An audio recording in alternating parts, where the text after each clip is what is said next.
नमस्कार दोस्तों, कैसे हैं आप लोग? और स्वागत करता हूँ मैं आपके अपने चैनल बोलता है इंडिया ऑफ़िशियल में।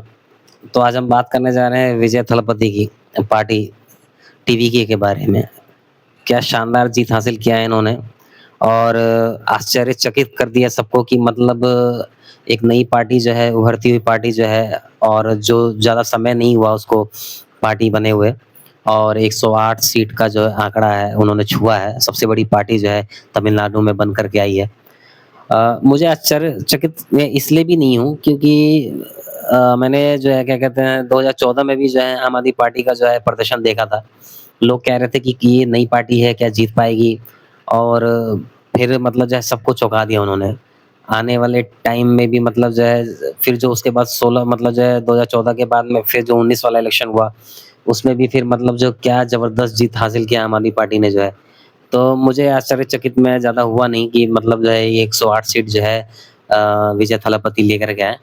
और मैं तो मतलब जो है देख रहा हूँ कि जो नई पार्टियाँ जो बन रही है, उन पार्टियों को जो है पब्लिक जो है ज़्यादा सपोर्ट कर रही है। कारण है क्योंकि जो पुरानी सत्ताधारी पार्टियाँ हैं ना, उनसे जनता जो है कहीं न कहीं मतलब नाखुश है।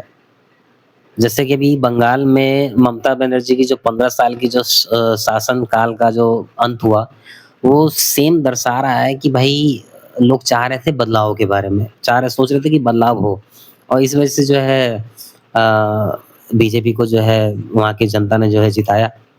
और वही चीज़ें जो हैं क्या कहते हैं तमिलनाडु में भी जो है इतनी पुरानी इतनी दशकें जो पुरानी पार्टियाँ थी एडीएमके और डीएमके जो है तो उनको भी जो है जनता ने जो है नकार दिया और नई पार्टी जो है टीवीके को जो है मौका दिया। ये बहुत बड़ी बात है। जनता चाहती है बदलाव और बदलाव होना भी चाहिए, बहुत ज़रूरी है बदलाव होना। और मेरे हिसाब से जो है बदलाव जो है क्या कहते हैं मुख्य कारण है लोगों का बेरोज़गारी होना। और लोग बेरोज़गार हैं, लोग अपेक्षा सरकार से बहुत ज़्यादा लगा के बैठे हुए हैं। लोग सोच रहे हैं कि सरकार हमारे लिए कुछ करे। ये वजह है बदलाव होने का। बदलाव ऐसे ही कोई जनता नहीं करती है। बदलाव एक एक दिन में मतलब जो है कभी उभर के नहीं आता है। बदलाव आने का कारण है, वो इंतज़ार करती है कि जो सरकार है, वो कुछ करे। वो हमारे लिए कुछ करे, हमारी जनता के लिए कुछ करे, हमारी जो जो छोटी-छोटी नीड है, जो ज़रूरतें हैं, उनको जो है सरकार पूरी करे। जैसे कि गरीबी हो गई, महँगाई हो गई, तेल के दाम आए दिन मतलब जो है बढ़ते जा रहे हैं, गैस के दाम बढ़ रहे हैं, इस बार जो है मतलब काफ़ी कुछ तेल के दाम तो इसलिए नहीं बढ़े क्योंकि कोविड था और कुछ लंबा समय चला गया और इस वजह से जो है सरकार ने मतलब जो है नहीं बढ़ाया, लेकिन अब जो महँगाई आ रही है, उस वजह से जो है तेल के दाम जो है बढ़ते चले गए। और अब मतलब जो है दिख रहा है अभी भी सरकार ने कंट्रोल कर रखा है कि मतलब चलो ठीक है। लेकिन लोगों को यही चीज़ चाहिए। लोग जो अपेक्षा कर रहे हैं सरकार से यही चाहिए कि सरकार हमारी प्रॉब्लम, हमारी जो दिक्कतें हैं उनको सॉल्व कर सके।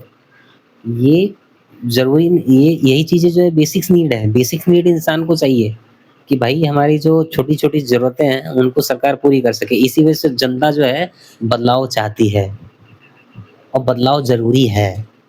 अगर आप बदलाव नहीं करेंगे, जैसे हमारे जीवन में भी जो है कभी-कभी बदलाव ज़रूरत है और ज़रूरत बनती है। समय पे अपने आप को बदलना ज़रूरी है, तभी आप जो है समाज में टिक पाएँगे।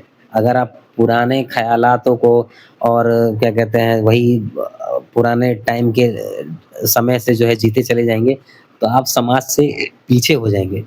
ये ज़रूरी है कि आप अपने आप को बदलें, अपने समाज को बदलें क्योंकि खुद को बदलना मतलब समाज को भी आपने बदला है और यही चीज़ें जो हैं अब जनता समझ रही है। मैं चाहता हूँ कि लोग समझें कि आपकी नीड, आपकी बेसिक्स नीड जो है सरकार का ज़िम्मेदारी है पूरा करना। इसलिए जो है तमिलनाडु में सरकार जो है चेंज हो गई, बंगाल में सरकार चेंज हो गई, ठीक है? तो ये कारण है बदलाव का। बदलाव ज़रूरी है। सरकार से जनता तंग होने के बाद ही बदलाव करती है, क्योंकि देख रही है कि हमारी ज़रूरतें पूरी नहीं हो पा रही है। जिस सरकार से उम्मीद थी रोज़गार की, महँगाई कम करने की क्योंकि जो लगातार सरकार जो जीतती आ रही है तो उससे उम्मीदें यही होती हैं कि भाई हमने जो वोट दिया है वो वोट का अधिकार सरकार सही तरीके से इस्तेमाल करे हमारे लिए। लेकिन होता क्या है यहाँ पे सरकार बनने के बाद जो है सरकार जनता को भूल जाती है, दरकिनार कर जाती है कि वो आपस में ही लड़ती रहेंगी। ये अमूमन मैंने देखा है, बहुत लंबा सफ़र मैंने तय किया है मीडिया को देखते-देखते जो है, लेकिन मैंने हमेशा यही देखा है कि जनता की प्रॉब्लम को जो है सरकार एक दरकिनार करते-करते जो है, ये आपस में ही लड़ते रहते हैं। सालों-साल एक तो इलेक्शन आता रहता है, हर साल चुनाव आते रहते हैं। जनता की मुद्दे हैं, उनको छोड़ कर के वो हर स्टेट को ही अपना मुद्दा बना लेते हैं। हर स्टेट को एक अलग ही दिशा देना शुरू कर देते हैं। तो ये ज़रूरी है कि जनता को जागरूक होना ज़रूरी है।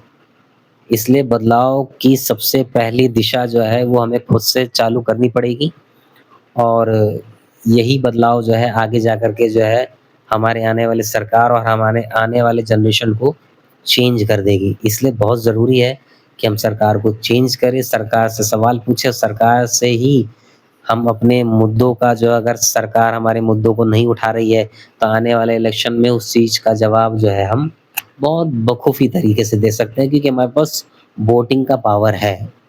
हमारे पास वो वोट की शक्ति दी है, संविधान ने, कॉन्स्टिट्यूशन ने हमें ये वोट का पावर इसलिए दिया है कि भई हम सरकार से जवाब पूछ सकें कि आपने क्या किया है। अब वो अगर जवाब नहीं देती है तो 5 साल बाद इलेक्शन आते ही हैं। हर स्टेट में आते हैं, हर राज्य में आते हैं। इसके बाद फिर आपका पूरा का पूरा एक बार में ही हो जाता है। फिर जनता उसका सही जवाब दे देती है। तो ये चीज़ें बहुत ज़रूरी है, ध्यान रखिएगा कृपया जो है और अपने मुद्दों को जो उठाते रहिए और कोई सवाल-जवाब हो तो कमेंट बॉक्स में ज़रूर कमेंट करिएगा और मेरा चैनल अगर आपको पसंद आए और अगर मैंने आपको बोर ना किया हो, तो चैनल को सब्सक्राइब, शेयर और लाइक ज़रूर कीजिएगा। बहुत-बहुत धन्यवाद आप सबका।